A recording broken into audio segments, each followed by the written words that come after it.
ನಾನಿವತ್ತು ಸುಲಭವಾಗಿ ನೀರು ದೋಸೆ ಹೇಗೆ ಮಾಡೋದು ಅಂತ ತೋರಿಸ್ತೀನಿ. ನಾನಿಲ್ಲಿ 1 ಗ್ಲಾಸ್ ಅಕ್ಕಿ ತೊಗೊಂಡಿದ್ದೀನಿ.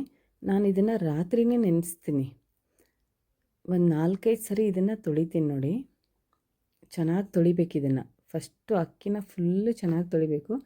ನಾನು ಈ ತೊಗೊಂಡಿರೋ ಅಕ್ಕಿ ಯಾವುದಂದರೆ ಇದು ಡಿಪೋ ಅಕ್ಕಿನೂ ಅಂತಾರೆ, ಇಲ್ಲಾಂದರೆ ರೇಷನ್ ಅಕ್ಕಿನೂ ಅಂತಾರೆ. ಆ ಅಕ್ಕಿನೇ ಸಾಕು ಇದಕ್ಕೆ. ಇದನ್ನು ತೊಳ್ಕೊಂಡು ಇದನ್ನು ರಾತ್ರಿ ಇಡೀ ನೈಟೆಲ್ಲ ನೆನೆಸ್ತೀನಿ. ಆಮೇಲೆ ರಾತ್ರಿ ನೆನೆಸೋಕ್ಕೆ ನೆನಪಾಗಲಿಲ್ಲ ಅಂದರೆ ಬೆಳಗ್ಗೆಗೇನು 1 ಅವರ್ ಅಥವಾ 1-2 ಅವರ್ಸ್ ನೆನೆಸಿದ್ರೂ ದೋಸೆನೂ ಮಾಡ್ಬೋದು, ಅದರಲ್ಲೂ ಮಾಡ್ಬೋದು, ಚೆನ್ನಾಗಿರುತ್ತೆ, ಅದೂ ಚೆನ್ನಾಗಿ ಬರುತ್ತೆ. ಈಗ ನೋಡಿದ್ರೆ ನೆನೆಸಿದ್ನೆಲ್ಲ ಆ ನೀರನ್ನ ತೆಗೆದುಬಿಟ್ಟು ಒಂದು ಮಿಕ್ಸಿ ಜಾರ್ಗೆ ಈ ಅಕ್ಕಿನೆಲ್ಲ ಹಾಕೋತೀನಿ. ಈ ಅಕ್ಕಿ ಹಾಕ್ಕೊಂಡು ಇದಕ್ಕೆ 2 ಸ್ಪೂನ್ ಕೊಬ್ಬರಿ, ಆಮೇಲೆ ನಾನಿಲ್ಲಿ ಒಂದು ಸ್ವಲ್ಪ ಬೆಚ್ಚಗಂದರೆ ಸ್ವಲ್ಪ ಕಾದಿರುತ್ತೆ ನೀರು, ತೀರ ಬೆಚ್ಚಗೂ ಅಲ್ಲ, ಸ್ವಲ್ಪ ಕಾದಿರುತ್ತೆ. ಆ ನೀರನ್ನ ಈ ಮೆಜರ್ಮೆಂಟಲ್ಲಿ ತೋರಿಸ್ತಾ ಇದ್ದೀನಿ ನೋಡಿ. ಬಿಸಿನೀರು ಹಾಕಬೇಕು ಅಂದರೆ ಒಬ್ಬೊಬ್ಬರು ತುಂಬ ಹಾಕ್ಕೊಂಡ್ಬಿಡ್ತಾರೆ, ಅದಕ್ಕೆ ನಾನು ಈ ಮೆಜರ್ಮೆಂಟಲ್ಲಿ ತೋರಿಸಿದ್ದೀನಿ. ಅಷ್ಟು ನೀರು ಹಾಕ್ಕೊಂಡು ಇದನ್ನು ರುಬ್ಬಬೇಕು. ಆಮೇಲೆ ಮಧ್ಯ ತಣ್ಣೀರು ಹಾಕ್ಕೊಂಡು ರುಬ್ಬಬೇಕು, ಅಂದರೆ ನೀರು ದೋಸೆ ತುಂಬ ಚೆನ್ನಾಗಿ ಬರುತ್ತೆ. ಒಬ್ಬೊಬ್ಬರಿಗೆ ನೀರು ದೋಸೆ ತವಾ ಬಿಟ್ಟು ಹೇಳಲ್ಲ, ನಮ್ಮದು ಚೆನ್ನಾಗಿ ಬರಲ್ಲ ಅಂತಾರಲ್ಲ, ಅದಕ್ಕೆ ಅದೊಂದು ಟಿಪ್ಸ್ ಅದು.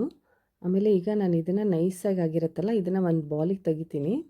ಇದಕ್ಕೆ ಮತ್ತೆ ಸ್ವಲ್ಪ ತಣ್ಣೀರು ಹಾಕ್ತಾಯಿದ್ದೀನಿ, ಸ್ವಲ್ಪ ಉಪ್ಪು ಹಾಕಿ ಇದನ್ನು ಉಪ್ಪೆಲ್ಲ ಕರಗಿಸ್ತೀನಿ. ಆಮೇಲೆ ಸ್ಪೂನ್ ಹಿಂದ್ಗಡೆ ತೋರಿಸ್ತೀನಿ ನೋಡಿ, ಇಷ್ಟು ತಿಳಿವಿದ್ರೆ ಸಾಕು ನೋಡಿ. ಈ ಥರ ಮಾರ್ಕ್ ಮಾಡಿದರೆ ಇಷ್ಟು ಕಾಣಿಸ್ಬೇಕು, ಇಷ್ಟಾದರೆ ಸಾಕು, ಅಂದರೆ ನೀರು ದೋಸೆ ಚೆನ್ನಾಗಿ ಬರುತ್ತೆ.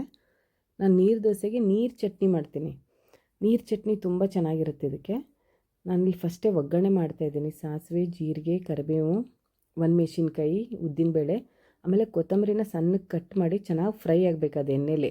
ಆವಾಗ ಅದು ಚಟ್ನಿ ಟೇಸ್ಟು ತುಂಬ ಚೆನ್ನಾಗಿ ಬರುತ್ತೆ.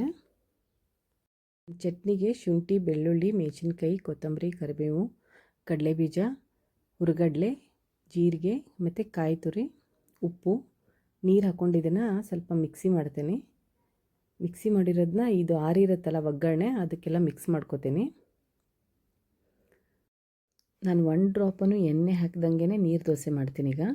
ಈಗ ಒಂದು ಪ್ಯಾನ್ನ ಕ್ಲೀನಾಗಿ ಒರೆಸ್ತೀನಿ.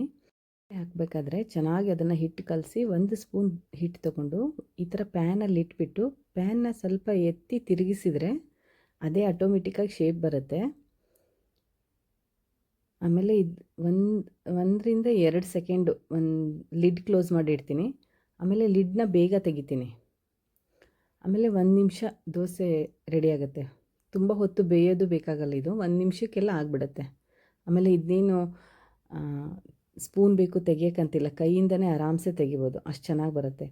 ಮತ್ತು ಪ್ರತಿ ಸರಿ ದೋಸೆ ಹಾಕಬೇಕಾದ್ರೆ ನೋಡಿ ಹಿಟ್ಟನ್ನ ಸ್ವಲ್ಪ ಈ ಥರ ತಿರುಗಿಸ್ಬೇಕು, ಇಲ್ಲಾಂದರೆ ಕೆಳಗಡೆ ಅದು ಹಿಟ್ಟಾಗಿರುತ್ತೆ, ಮೇಲ್ಗಡೆ ನೀರಿರುತ್ತೆ. ಅದನ್ನು ಈ ಥರ ಕಲಸಿ ಮತ್ತೆ ನೋಡಿ ಪ್ಯಾನ್ ಮೇಲೆ ಹಾಕಿಬಿಟ್ಟು ಸುಮ್ಮನೆ ಪ್ಯಾನ್ನ ಸ್ವಲ್ಪ ತಿರುಗಿಸ್ಬಿಟ್ರೆ ಆಟೋಮೆಟಿಕ್ ಶೇಪ್ ತೊಗೊಳುತ್ತೆ. ಒಬ್ಬೊಬ್ರು ಇದಕ್ಕೆಲ್ಲ ಎಣ್ಣೆ ಎಲ್ಲ ಹಚ್ತಾರೆ, ನಾನು ಒಂಚೂರು ಎಣ್ಣೆ ಹಚ್ಚಲ್ಲ, ತುಂಬ ಚೆನ್ನಾಗಿ ಬರುತ್ತೆ. ಎಲ್ರಿಗೂ ಇಷ್ಟ ಆಗುತ್ತೆ ಈ ನೀರು ದೋಸೆ.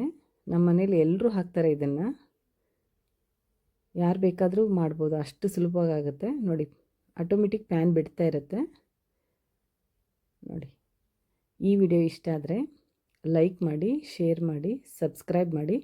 ಸಬ್ಸ್ಕ್ರೈಬ್ ಆದಮೇಲೆ ಅದೇ ಬಟನ್ನ ಇನ್ನೊಂದು ಸರಿ ಕ್ಲಿಕ್ ಮಾಡಿದರೆ ಆಲ್ ಅಂತ ಬರುತ್ತೆ. ಆಲ್ ಬಟನ್ನ ನೀವು ಕ್ಲಿಕ್ ಮಾಡಿದರೆ ನನ್ನ ವೀಡಿಯೋಗಳೆಲ್ಲ ನಿಮಗೆ ಫಸ್ಟಾಗಿ ಬರುತ್ತೆ,